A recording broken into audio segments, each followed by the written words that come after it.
संसाधन भूगोल में भूमि उपयोग सर्वेक्षण के बारे में अध्ययन कर रहे थे। उसी में अपन भूमि उपयोग का वर्गीकरण, साधारणतः भूमि उपयोग वर्गीकरण के दो मुख्य संगठक हैं, भूधारण क्षमता और भूमि के गुणों का मूल्यांकन, जो अपने पिछले वीडियो में देखे थे।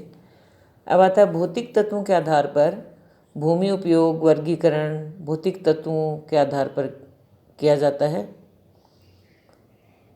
जैसे पहला है अपना स्थलाकृति के अनुसार। किसी भी क्षेत्र में जो स्थलाकृतियाँ होती हैं वो एक समान नहीं होती हैं, अलग अलग होती हैं। इसके आधार पर किसी भी क्षेत्र की भूमि उपयोग का वर्गीकरण अपन पर्वत, पहाड़, पठारी, मैदानी, इस तरह से 4 भागों में किया जाता है: पर्वतीय, पहाड़ी, पठारी और मैदानी। फिर आता है मिट्टियों के आधार पर। मिट्टियाँ भी क्या हैं? अलग अलग प्रकार की पाई जाती हैं, विशेषताएं अलग होती हैं, रंग अलग होता है। उसके आधार पर भूमि उपयोग का वर्गीकरण करते हैं। तो हम जैसे कर सकते हैं लाल मिट्टी प्रदेश, एलुवियल मिट्टी प्रदेश, लेटेराइट मिट्टी प्रदेश, काली मिट्टी प्रदेश, दोमट मिट्टी प्रदेश और अदर्स सॉइल, जैसे मरुस्थली, दलदली, पहाड़ी मिट्टी।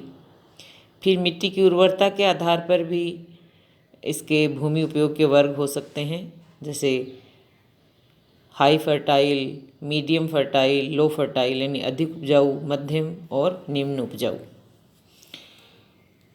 फिर वर्षा के अनुसार एक जो मुख्य जलवायु कारक है और वनस्पति और कृषि कार्यों पर इसका प्रभाव पड़ता है।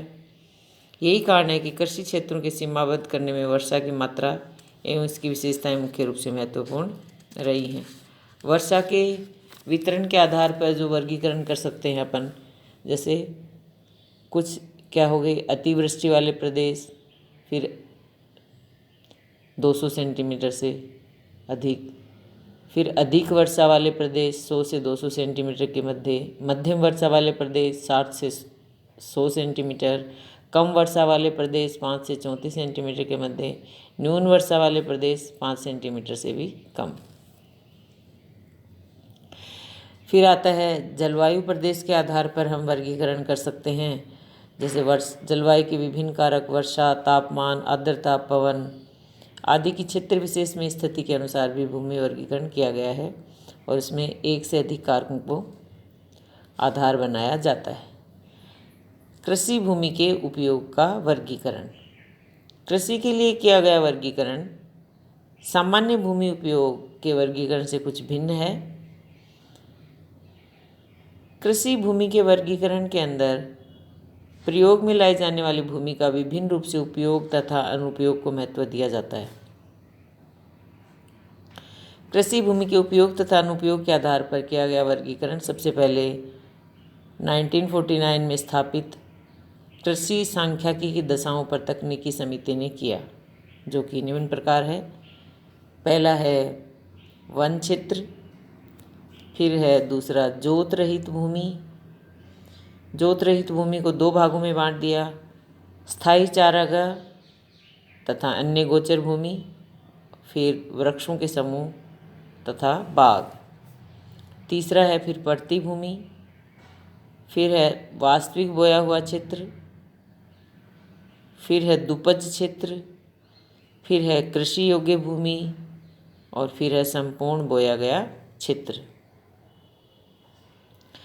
पहले ही अपन ने बताया है कि ये वर्गीकरण जो स्थायी नहीं है, वह परिवर्तनशील है। समय के साथ इसमें बदलाव आता रहता है और मूल रूप से कृषि भूमि के वर्गीकरण के अंतर्गत कृषि योग्य भूमि, कृषि अयोग्य भूमि, कृषि योग्य भूमि में फसली भूमि, चारागाह भूमि, पड़ती सहित व पड़ती रहित भूमि, 2 फसली भूमि, मिश्रित कृषि वाली भूमि, कृषि योग्य भूमि में बंजर भूमि जिस पर कृषि संभव नहीं है, या वह भूमि जो कृषि के लिए अनुपयुक्त है पर उस पर अन्य कार्य किए जा सकते हैं, आदि बातों का भी ध्यान करते हुए कृषि भूमि के उपयोग का वर्गीकरण किया जाता है।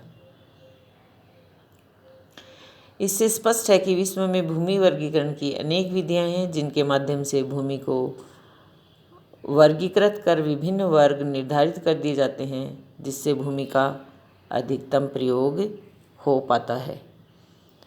और ये था अपना कृषि भूमि के उपयोग का वर्गीकरण। और हमने देखा कि ये स्थायी नहीं है, समय के अनुसार एवं आवश्यकताओं के अनुसार बदलता रहता है।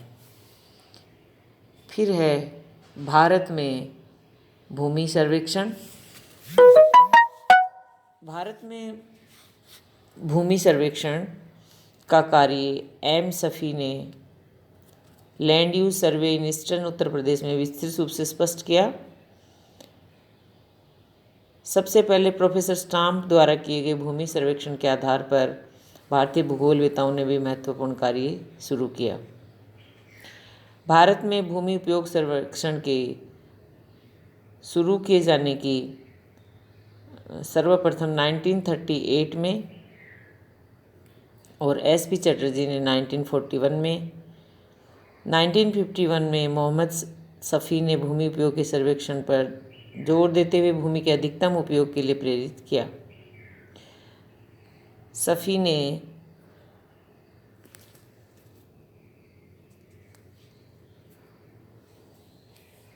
इस समय तक